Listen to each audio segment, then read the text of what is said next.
Hi, I'm Rachel Greenlaw, the author of Compass and Blade.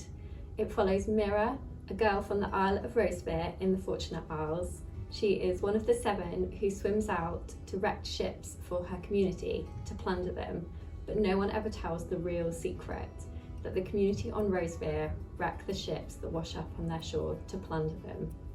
One day she's swimming out to a wreck when the Watch come down to the beach and take her father away.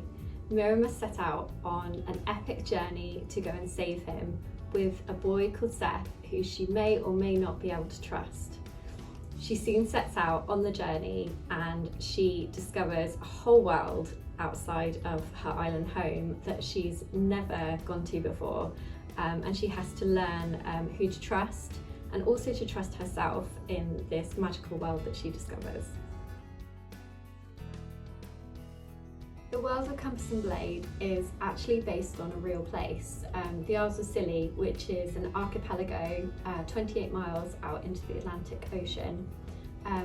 The Isle of Rosevere is one of several islands that make up the Fortunate Isles, which is part of the wider world that you'll discover in Compass and Blade and further along in the series. There are specific details in the book that come from my experiences of living on Scilly, like the sea thrift, which grows along the cliff tops, these tiny pink and purple flowers, which are so beautiful as we come into springtime. Also the navy blue of the sea is exactly what you'll find on Scilly, and the powder soft white sand which Mira picks up and sprinkles through her fingers. There was one day where I was sea swimming.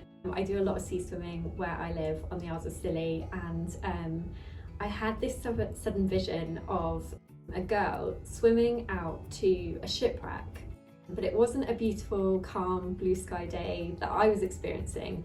It was a stormy, scary day, and this girl was swimming out to the shipwreck, and I couldn't understand why, who she was, what she was doing, but that image in my head didn't go away, and that was the first impression I got of Mira, the main character. After that, every time I went for a sea swim, I felt like I learned more and more about her. And I started writing down notes in my notebook, and I really became inspired by the islands I live on and drew from the history of the place, and it started to weave together this story of Mira and her community on the Isle of Rosevere and what would happen if it all went wrong and she had to go out further than her island home to rescue somebody. And that was my original inspiration for the story.